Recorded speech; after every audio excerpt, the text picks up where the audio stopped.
Sawadee, welcome to ThaiPBS English News Service. Unite you with me, Rungtip Chotnapawai. Saturday's bomb attack in the south, Pattani and Hatyai, which left more than 10 people dead and dozens injured, were unexpected by the authorities and intelligence units in the south, even though it was clear that civilian lives were the target of this latest round of the attack. The government has not yet defined this atrocity as an act of terrorism.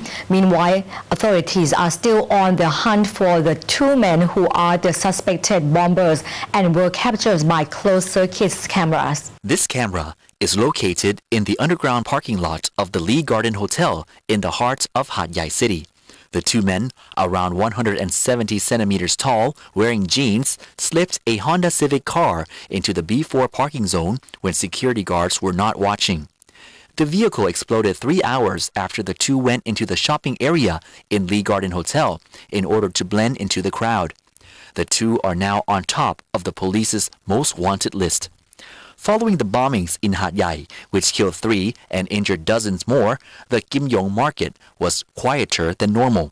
Locals are asking authorities to improve the security situation, which is not only killing people, but the local economy as well. Meanwhile, at the Songkhla border checkpoint, Malaysian tourists are flocking out of Thailand, and the number of inbound tourists entering Thailand at the border has dropped by half.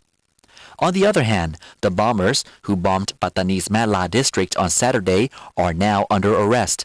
Police and soldiers used the CCTV footage to follow the suspects. 10 people died in the incident. The two suspects were found with wires and tweezers in their possession. Prime Minister Yingluck Shinawatra, who went to visit the injured afterwards, has ordered a boost to security across the south, in particular at public centers and airports, and especially during the Songkran festivities between April 12th and 15th. The government will also consider setting up a budget to allocate funds to assist the injured and relatives of the dead. In 2002, the United Nations defined terrorism as any act intended to cause death or serious bodily injury to people or public that are not taking part in hostilities. Even though the two incidents on Saturday were clearly intended to kill and maim civilians, the government is yet to define the bombings as terrorist activities. Despite no armed group claiming responsibility for recent bombings in the south, security officials are pointing to the Barisan Revolution Nasional or BRN armed group. This group has been accused of being responsible for unrest in the south for the past 8 years. The motive for the latest round of attacks is believed to be to show both Thai and Malaysian authorities that they do not agree with the current peace talks. During the Prime Minister Yingluck Shinawatra's visit to Kuala Lumpur in late February, one of the Thai PM's requests to Najib Razak, her Malaysian counterpart, was to have the Malaysian PM assist in coordinating with insurgent groups in Thailand's deep south.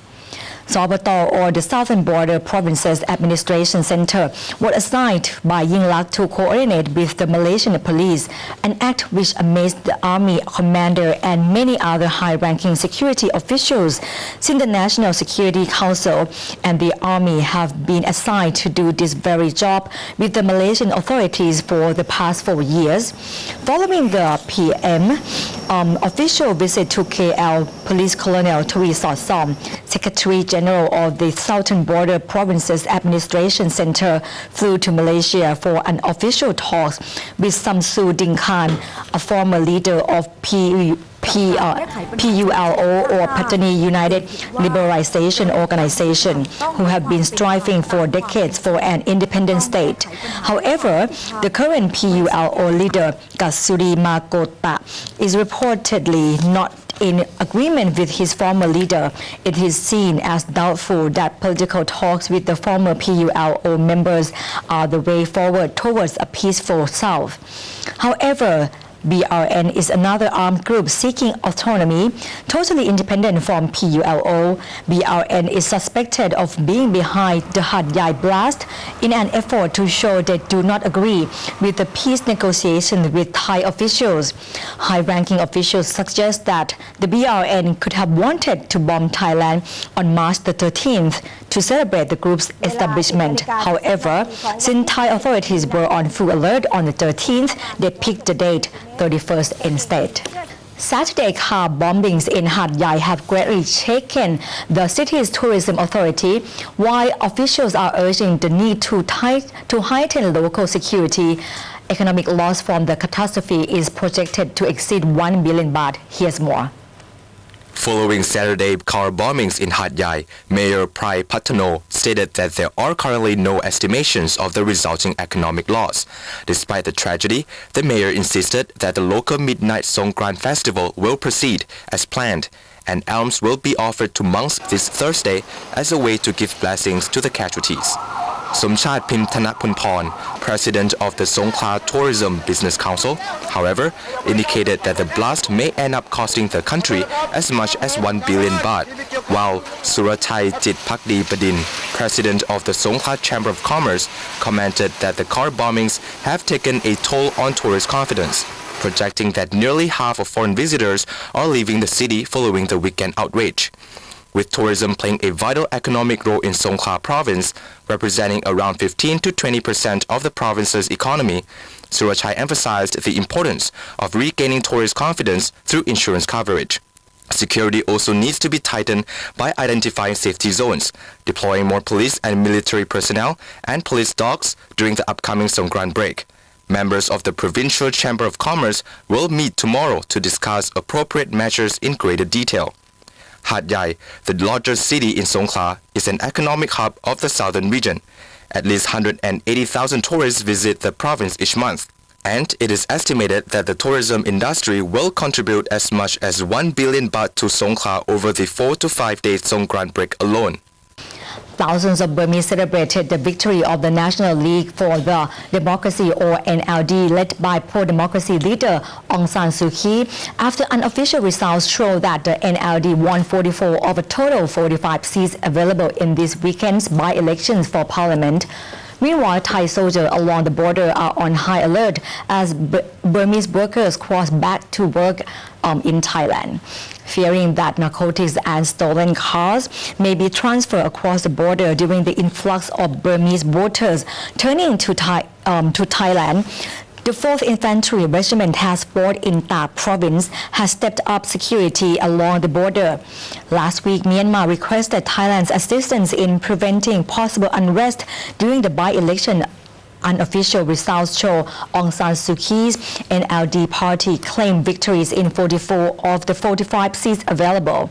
Suu Kyi expressed her gratitude for the by-election results, which now enables her to work in parliament for the first time after fighting for democracy in Myanmar for 20 years. Political analysts say that the Myanmar civilian government wanted Suu Kyi to win a place in parliament to ease international boycotts, especially if this by-election is proved to be free and fair.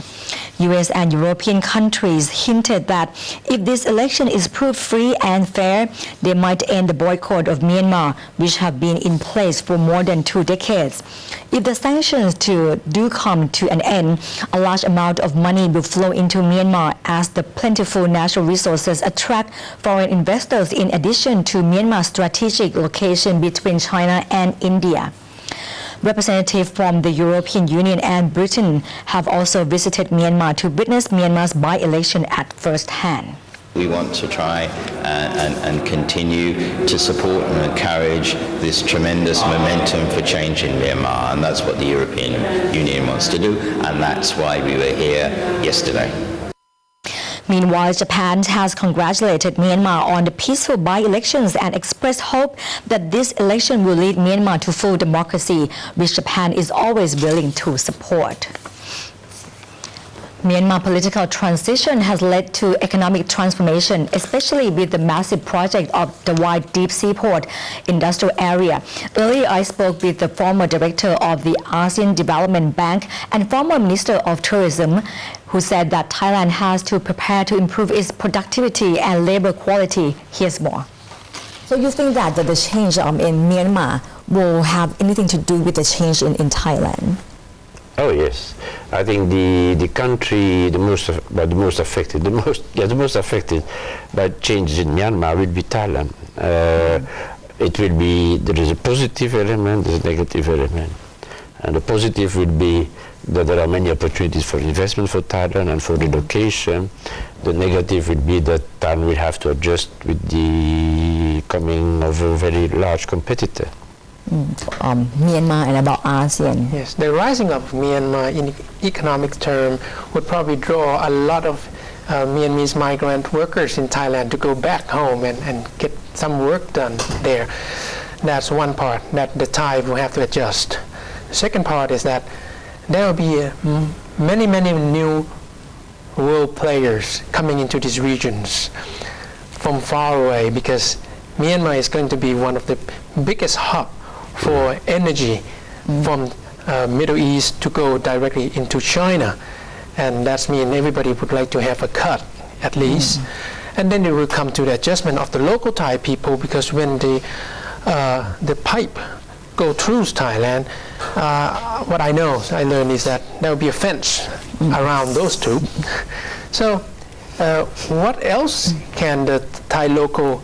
You have to know that Myanmar is 25% larger than Thailand in terms of land area. It has much larger agriculture potential than Thailand. It has all the climates more than Thailand, because in the north it's quite temperate. So it can grow anything. Wow. It used to be the largest rice producer in the world, and it can become the largest rice producer in the world again. So, just in agriculture itself, it will become very quickly quite a strong competitor with Thailand, and it can actually also jump, going to higher quality production. It doesn't have to go through the whole process. It can learn from the outside. We are one of the closest hub to the new developing strategies area of Thai. So we can be the suppliers of all kind of technologies, technicians, and the connectivities. The Thai Chamber of Commerce has forecast that the rise in the minimum wage to 300 baht in 7 provinces will definitely impact business operators, especially private security firms and construction companies. The Thai Chamber of Commerce indicated that currently small and medium enterprises, or SMEs, which hire no more than 25 employees, constitute 98% of the total businesses in the country, whereas large enterprises, or those employing more than 500 workers, account for only 1%. With the new minimum wage now set at 300 baht in 7 provinces, effective yesterday, it is projected that around 40% of SMEs will face an immediate impact. Pumin Harinasut, Vice President of the Thai Chamber of Commerce, noted that the industries affected the most are private security and construction firms, because most of them have already made future contracts with their clients and so have to bear the increased labor costs themselves.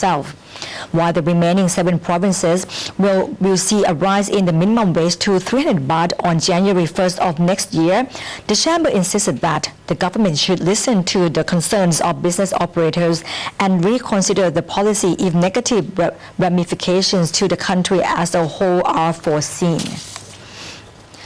This year, Cambodia holds a rotating chair of the 10 members of the ASEAN meetings. Prior to the ASEAN summit, foreign ministers held a one-day meeting in the capital to discuss regional issues, including the disputed maritime area. Here's more. Ministers of ASEAN met in Phnom Penh for talks over resolving growing tensions over the territorial dispute in the South China Sea. China claims parts of the sea as its own, drawing the ire of countries such as the Philippines and Vietnam, while the US also wants the sea to remain free and open to navigation. China's President Hu Jintao was on an official state visit as the ASEAN meeting started last week. Political watchers say the visit is a ploy to encourage Cambodia to play down the South China Sea controversy whenever possible. The senior-level meetings are also expected to touch on North Korea's rocket launch plans. While Pyongyang says the craft will carry a weather satellite, the trajectory of the rocket may be over parts of Southeast Asia. North Korea watchers say, however, that the rocket launch is actually a disguised long-range missile test. The ASEAN leaders are due to hold a 2-day summit meeting starting Tuesday. Hugh Adams, ThaiPBS. That wraps up tonight's edition of Thai PBS English News Service. Thank you for watching. Good night. สวัสดีค่ะ